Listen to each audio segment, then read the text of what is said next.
Diyos marhay na hapon. Ako si Mark Mendoza, asin uya ang bareta sa oras na ini. PNP Pasakaw mayong nairehistrong dakulang insidente sa katatapos na selebrasyon kan Kapaskuhan. Aram mo taman ng kompletong detalye sa report ni Jerome. May kukonsiderar na generally peaceful ang Banwanin Pasakaw matapos ang pagselebrar kan Pasko sa lugar basado sa naging assessment kan Philippine National Police. Sigun kay Police sa Lieutenant Glenn Lucias, ang Deputy Chief of Police kan Pasakaw PNP, mayo man inairehistro nga insidente na nakaapekto sa pagselebrar kan Pasko. Para nasanakan magkakaparang aksidente na nanutaran sa Banwaan. Sa peace and order, mayo man po kitang naging problema during kang Pasko. Ito lang kitang dikit na mga vehicular incident. May mga nakainom po kitang kababayan na nagmorotor. So, yun man lang po to. Pero sa event pong may man po kitang nanutaran. Nangapudan giraray sa publiko ang opisyal na lugod maging tuninong man ang pagselebrar kan bagong taon na sa Pasakaw katabang ang mga residente digdi.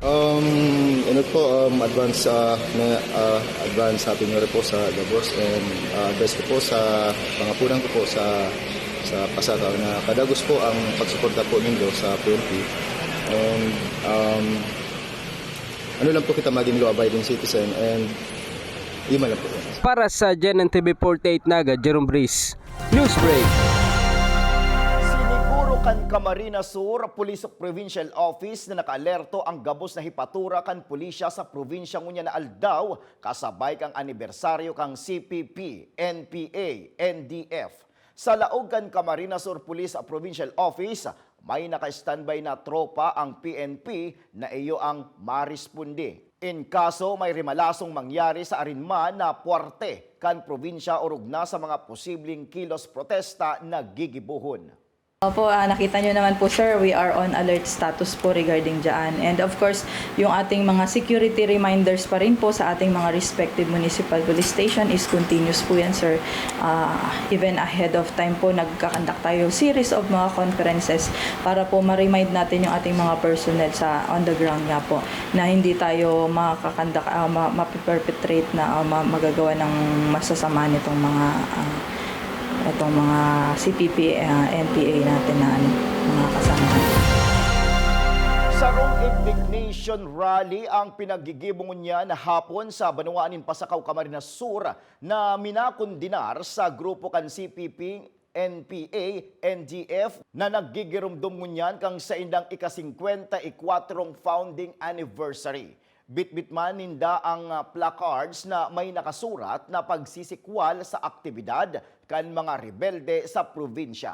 At saan po ng indignation rally sa Barangay Karanan po, rally po ni pagkundina sa mga atrocities, terrorism kang sa baling grupo. And diyan po kita gabos duman, yung mga support group, faith-based group, diyan po at saan KK.dot members, diyan po at saan. So, magkatigo po kita kayo ng galon dito. Sa iba pang bareta, pinanginotan kan Municipal Social Welfare and Development Office sa Banwaanin Pili, Camarines Sur ang payout para sa mga senior citizen kan mga barangay na yaon sa poblasyon kan nasabing banwaan. Ginibo ini sa covered court kan Banwaanin Pili, Camarines Sur kung sain naghapit asin pinaghiling man ini ni Acting Mayor Francis Belen ang payout para sa mga senior citizen kang sa indang banwaan. Ngunya na hapon nakatalaan na gibuhon ang kaparehong aktibidad sa upper barangay kang nasabing banwaan. Asin yan ang mga pareta sa oras na ini. Permisa ng mag-antabay sa GNN TV 48 Naga para sa iba pang mga pareta.